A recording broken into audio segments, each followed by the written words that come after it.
Okay, continuing the chapter 7. Hmm. Darling mother, I'm here to offer my services at this extremely stressfully busy time of your life, Holly said, planting a kiss on her mother's flushed cheek.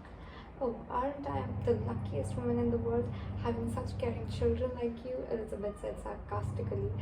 Tell you what, you can just drain the water from the potatoes there. Mom, tell us about the time when you were a little girl during the famine and the spuds were gone. Jack said, putting on an exaggerated Irish accent. Elizabeth hit him across the head playfully with the tea towel. Ah, sure, this time before my time, son. This year's before my time, son. Sure, it is true, said Jack. Now you aren't, now you, now you aren't at all joined in Holy. No, you two aren't at all, joined in Holly. They both stopped and stared at her. Since when is there such a word as to aren't? Laughed her mum. Ah, shut up, both of you, Holly joined her brother at the table. I hope you two won't be getting up to any mischief tonight. I would like this to be an argument-free zone for a change. Mother, I'm shocked the thought even crossed your mind, Jack winked across to Holly. All right, she said, not believing a word of it. Well, sorry, my babies, but there's nothing else to be done here. Dinner will be ready in a few minutes. Oh, Odie was disappointed. Elizabeth joined her children at the table, and the three of them stared at the kitchen door, all thinking the same thing. No, Abby, squealed Emily loudly. You're not doing what I tell you, and she burst into tears. This was shortly followed by a loud guffaw from Richard. He must have cracked a joke because he was the only one laughing. God. But I suppose it's important that we all stay here and keep an eye on the dinner, Elizabeth added. Okay, everyone, dinner is served, announced Elizabeth, and the family made their way to the dining room. There was an awkward moment, like at a children's party, while everyone scuffled to sit beside their best friend. Eventually, Holly was satisfied with her position at the table and settled down with her mother on her left and at the end of the table, on the left end of the table, and Jack to her right. Abby sat with a scowl on her face as she had been placed between Jack and Richard. Jack would have some making up to do when he got home. Declan sat opposite Holly, and wedged in between him was an empty seat where Timothy should be sitting. Then Emily and Meredith, then Kiara, Holly's father, got a raw deal, sitting at the head of the table between Richard and Kiara. But he was such a calm man, and he was the best one for the job. Everyone oohed and ahed as Elizabeth brought her the food, and its aroma filled the room. Holly has always loved her mother's cooking. She was never afraid to experiment with new flavors and recipes, a trait that had not passed down to her daughter. Hey, poor little Timmy must be starving out there, Kiara exclaimed to Richard. He must have done his time by now. She knew she was skating on thin ice, but she loved the danger of it, More importantly, she loved to wind up Richard. After all, she had to make up for the lost time. She had been away for a year. Kiara, it's important that Timothy knows when he has done something wrong, explained Richard. Yeah, but couldn't you just tell him? The rest of the family tried hard not to laugh. He needs to know that his actions will lead to serious consequences, so he will not repeat it. Well, she said, raising her voice a few decibels, he's missing all this yummy food. She said, licking her lips. Stop it, Kiara, Elizabeth snapped. Or you'll have to stand in the corner, Jack had sternly. The table erupted with laughter by Meredith and Richard, of course. So Kiara, tell us about your adventures in Australia, cracked moved swiftly on. Her eyes lit up. Oh, I had the most amazing time, lad. I would recommend going there to anyone. Awful long flight, though, Richard said. Yeah, it is, but it's so worth it. Did you get any more tattoos? Holly asked. Yeah, look. With that, Kiara stood up at the table and pushed down her trousers, revealing a butterfly on her behind. Mom, Dad, Richard, and Meredith protested in outrage, while the others sat in convulsions of laughter. of laughter.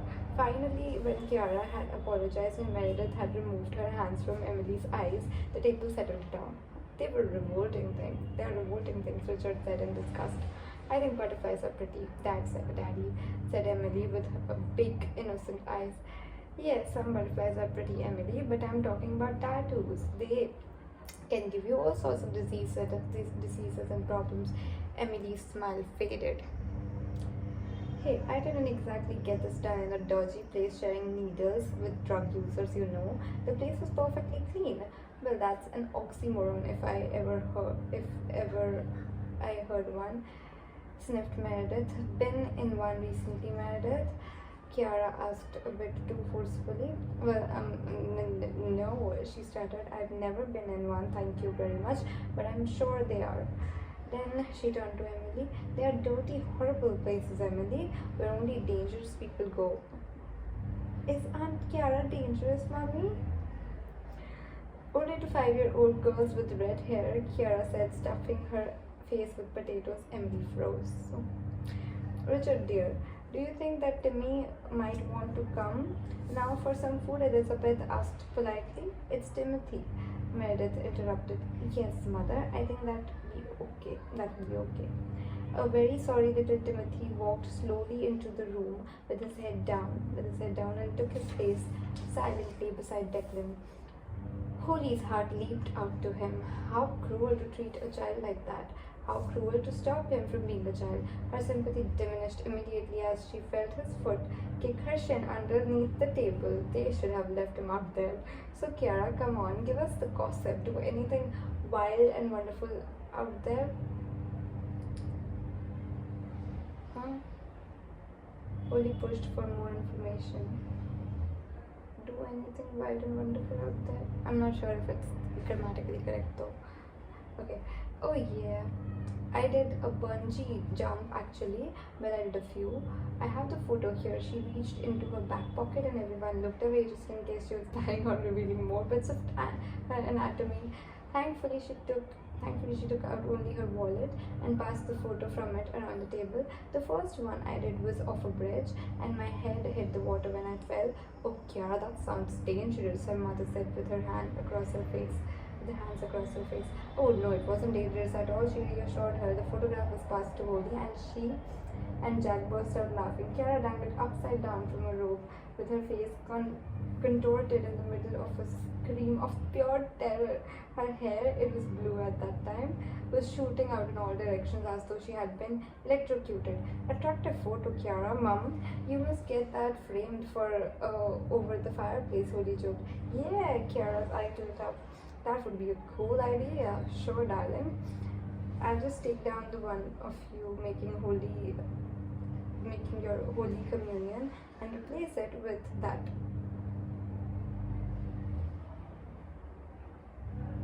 Elizabeth said sarcastically. Well, I don't know which one would be scarier, said Declan. Holly, what are you doing for your birthday? Asked Abby, leaning across towards her. She was clearly dying to get out of the conversation she was having with Richard. Oh, that's right, shouted Kiara. You're gonna be 30 next week. I'm not doing anything big at all, she warned everyone. I don't want any surprise party or anything, please. Okay, you have to, said Kiara. Oh, you have to, said Kiara. No, she doesn't have to if she doesn't want to, her father interrupted and winked supportively at Holly. Thank you, Dad. I'm just going to have a girly night out, clubbing or something. Nothing mad, nothing wild. Richard tutted as the photograph reached him and passed it to his father, who chuckled to himself over the side of Kiara. Yeah, I agree with you, Holly, said Richard. Those birthday celebrations are always a bit embarrassing. Grown adults acting like children doing rock the boat on the floor and drinking far too much. You are quite right. Well, I actually quite enjoy those parties, Richard, Holly shot back. But I just don't feel like celebrating, but I just don't feel in the celebratory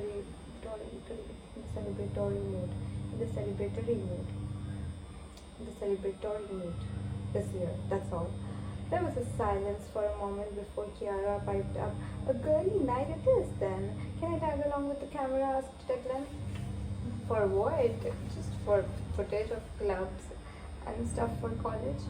Well, if it'll help, but as long as you know I won't be going to all the trendy places that you like. No, I don't mind where you go. Ow! He shouted and stared menacingly at Timothy. Timmy stuck his tongue out at him and the conversation continued. After the main course was finished, Kiara disappeared out of the room, returned with a bulging bag in her hand and announced, "Presents!" Timmy and Emily cheered, wholly hoped that Kiara had remembered to get them something. Her father received a colorfully painted boomerang that he pretended to throw down to his wife. Richard was given a T-shirt with the map of Australia on it, which he immediately began to teach to Timothy and Emily at the table. Meredith, quite comically, wasn't given anything. Jack and Declan were given T-shirts and with perverted pictures and a caption saying, "I have been to the bush," and Elizabeth received a collection of old Aboriginal recipes. Holly was touched by her dream catcher made from brightly colored feathers and sticks. That's cute. I'd love a dream catcher made with brightly colored feathers and sticks forever. A dream catcher, nonetheless. "So all your dreams come true," Kiara whispered in her ear before kissing her on the cheek. "So all your dreams come true." Thankfully, Kiara had brought sweets for Timmy and Emily, which looked strangely like the sweets they could buy from the local shop. These were briskly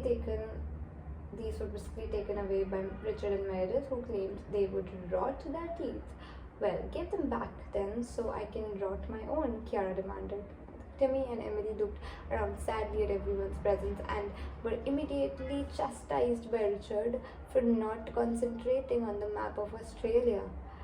Timmy made a face at Holly, and a warm feeling returned to her heart. As long as the kids kept acting as if they deserved their treatment, that was okay with her. As long as the kids kept acting as if they deserved their treatment, that was okay with her. "Right, we better hit the road, Richard, or the children will fall asleep where they sit," announced Meredith. The children were wide awake and were kicking Holly and Declan repeatedly under the table. But before everybody goes disappearing, Holly's father announced loudly over the chatter.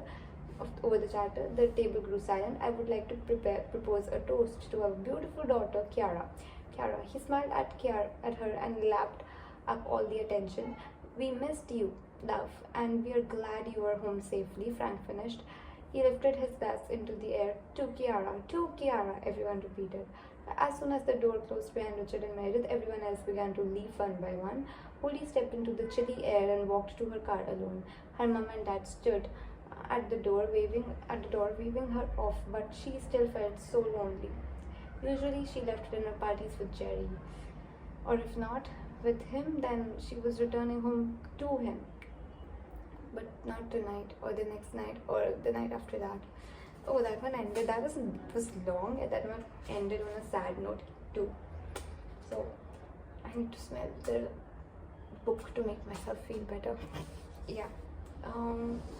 Next is chapter 8. Hopefully not as long as chapter 7, but I'm glad we finished it. It was like almost half an hour long because the first video was 30 minutes. This one is also the first video was 13 minute-ish long. This one is also the same 13 minute-ish long. So yeah, it's approximately 26 minutes, 30ish minute long chapter. It was a long one, yeah. Anyways, so that's that. So yeah, bye.